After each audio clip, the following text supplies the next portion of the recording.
Bismillahirrahmanirrahim. Assalamualaikum warahmatullahi wabarakatuh. Apa kabar semua mahasiswaku sekalian?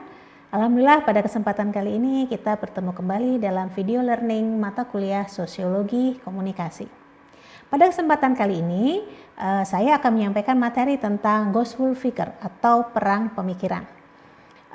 Kenapa materi ini menjadi penting? Karena dengan makin banyaknya informasi yang muncul di internet ya, kita tidak bisa lagi memilih mana yang benar, mana yang salah.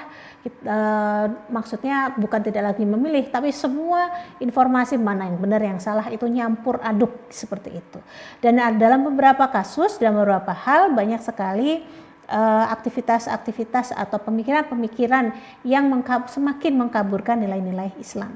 Tentu saja hal ini menjadi hal yang sangat merugikan ya, terutama buat kita yang sedang bergerak di dalam dakwah. Baik, langsung saja kita masuk pada definisinya. Apa sih definisi dari Ghazwul Fikr? Ya, definisinya adalah invasi pemikiran atau perang pemikiran. Jadi masyarakat dibuat berpikir ya, perangnya ada di logika. Kalau zaman dulu perang itu perang invasi langsung fisik ya, perang misalnya Belanda invasi militer ke Indonesia misalnya seperti itu kelihatan. Tapi kalau invasi pemikiran ini cara pandang, cara kita berpikir sehingga kadang-kadang kita tidak tahu bahwa kita sudah larut kemudian ikut mendukung pemikiran-pemikiran yang justru memusuhi Islam. Dasarnya ya, tujuannya adalah menyelewengkan dan menyesatkan umat Islam dari agamanya. Dalam surat A'radu ya ayat 33 yang artinya Bismillahirrahmanirrahim, sebenarnya orang-orang kafir itu dijadikan oleh setan memandang baik tipu daya mereka dan menghalanginya dari jalan yang benar. Dan barang siapa yang disesatkan Allah, maka baginya tidak ada seseorang pun yang akan memberinya petunjuk. Ya, jadi di sini Allah sudah memberikan peringatan juga bahwa yang namanya syaitan itu tidak akan pernah berhenti membujuk manusia dengan beragam caranya. Nah, pada masa lalu ya, pada zaman nabi-nabi kita juga Ghazwul Fikr juga sudah terjadi. Ada beberapa contoh ya yang terjadi. Saya ambil salah satu contoh Ghazwul Fikr pada masa Nabi, yaitu kisah Nabi Lut. Ya, Nabi Lut pada waktu itu kisah Nabi Lut dengan masyarakat yang homoseks ya, itu disebut sebagai manusia yang sok suci. Nah, di sini ada di dalam surat Al-A'raf ya ayat 82 yang artinya Bismillahirrahmanirrahim, jawab kaumnya tidak lain hanya mengatakan, usirlah mereka Lut dan pengikut-pengikutnya dari katamu ini. Sesungguhnya mereka adalah orang-orang yang berpura-pura mensucikan diri. Jadi Nabi Lut pada masa itu pada dakwahnya disebut sebagai orang yang sok suci. Dalam surat berikutnya, surat An-Naml ayat 56 dikatakan jawaban kaumnya tidak lain hanya dengan mengatakan usirlah Lut dan keluarganya dari negerimu. Sesungguhnya mereka adalah orang-orang yang menganggap dirinya suci. Nah, kenapa Lut dianggap seperti ini? Karena pada masa itu Nabi Lut melawan ya adab atau budaya homoseksual yang sedang berkembang pada masanya. Nah, tujuan dan sasaran utama dari Ghazwul Fikr ini adalah ya ada di dasarnya dalam surat Al-Baqarah ayat 120. Orang-orang Yahudi dan Nasrani tidak akan ridho kepadamu hingga kamu mengikuti milah mereka atau cara mereka. Ada beberapa sasaran utama. Sasaran yang paling besar adalah murtad ya, atau kita keluar dari agama kita. Seorang muslim menjadi ragu-ragu dengan kemuslimannya, kemudian dia merasakan bahwa agama lain jauh lebih baik, akhirnya dia murtad atau meninggalkan agamanya. Itu yang paling kelihatan. Tapi selain itu yang kedua adalah mengikuti perilaku mereka. Tidak perlu murtad, tapi cara berperilaku, cara berpikiran dan seterusnya mengikuti perilaku orang-orang yang bukan non-muslim seperti itu ya. Yang ketiga memberikan loyalitas.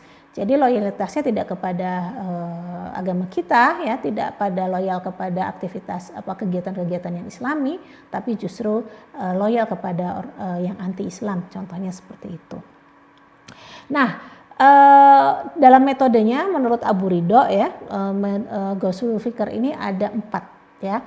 Metode yang pertama adalah taskik. Taskik ini adalah gerakan menciptakan keraguan dan pendangkalan kaum muslim terhadap agamanya.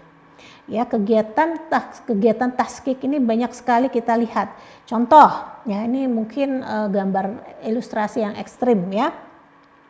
Misalnya ada yang mengatakan lebih baik tidak berjilbab daripada berjilbab tapi biadab. Wah, itu ya, orang kan jadi bingung. Oh iya benar juga ya gitu ya.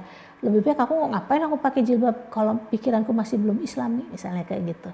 Nah, hal-hal ini banyak ya yang muncul di tengah lingkungan kita, apalagi di medsos-medsos kita gitu ya, sehingga buat apa pemimpin muslim tapi zolim misalnya seperti itu ya, lebih baik pemimpin kafir tapi profesional misalnya, kan banyak sekali pemikiran berkembang seperti itu.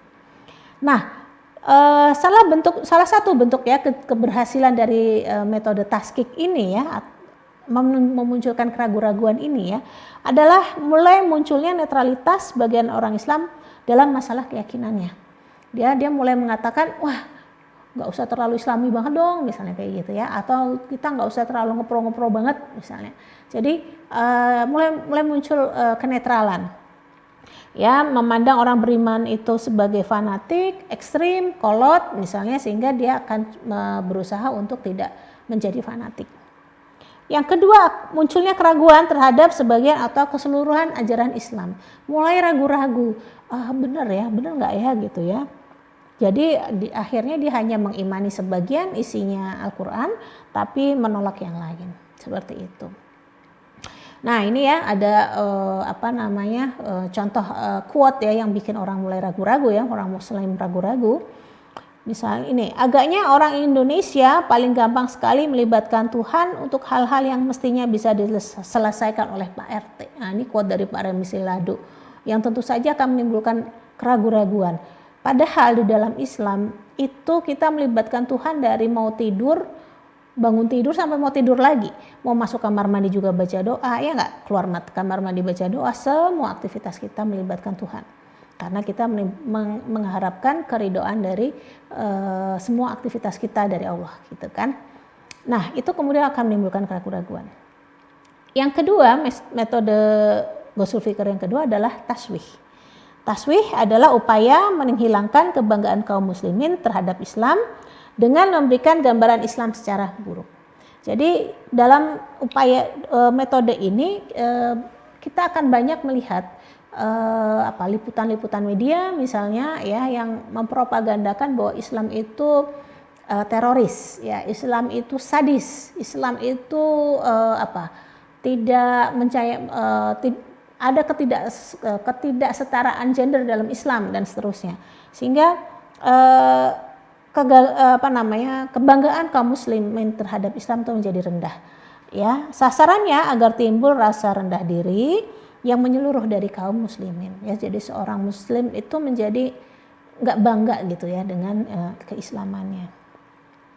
Nah, keberhasilan dari metode taswih ini adalah kaum muslimin mulai merasa kagum terhadap agama, ideologi, kebudayaan, adat istiadat dan gaya hidup yang tidak Islami punya orang lain. Kita tidak mengeksplorasi ketinggian budaya Islam sendiri, tapi kita malah membanggakan budaya orang seperti itu. Dan membenci apa saja yang menjadi miliknya. Artinya dia mulai membenci semua bentuk Islam yang ada nempel pada dirinya, misalnya seperti itu. Ya, metode yang ketiga adalah tazwib atau upaya pelarutan budaya dan pemikiran. Nah, ini juga metode yang sangat smooth gitu ya, yang sangat halus karena adanya pelarutan budaya, namanya juga larut sedikit demi sedikit. Tujuannya jelas, tidak ada batasan pemikiran budaya Islam dan budaya yang kufur. Jadi mulai ada blended gitu ya, ada blended antara budaya yang Islami dengan yang kufur, mulai di blended, kemudian akhirnya that's okay, nggak masalah, misalnya seperti itu. Ya, contohnya misalnya minum khamar atau minum alkohol itu kan jelas di dalam Al-Quran dilarang ya. Tapi kemudian ada yang mengangkat bahwa memang sesuatu yang alkohol itu yang memabukkan. Tapi kalau tidak memabukkan itu berarti boleh. Nah, itu kan mulai terblended gitu. Mulai muncul alkohol halal misalnya. Nah, itu tambah lebih parah lagi ya, seperti itu. Nah, makanya mulai muncul sikap permisif dalam segala hal meski bertentangan dengan nilai-nilai Islam. Akhirnya menjadi manusia yang bebas nilai gitu ya. Ini nggak tahu nih ya, saya dapat dari internet ilustrasinya tadinya pakai baju berkerudung, berjilbab dengan baik ya, lama-lama karena lagi tren pakai baju yang ketat, kemudian akhirnya mulai naik ke atas jilbabnya dan seterusnya gitu ya, tidak terasa.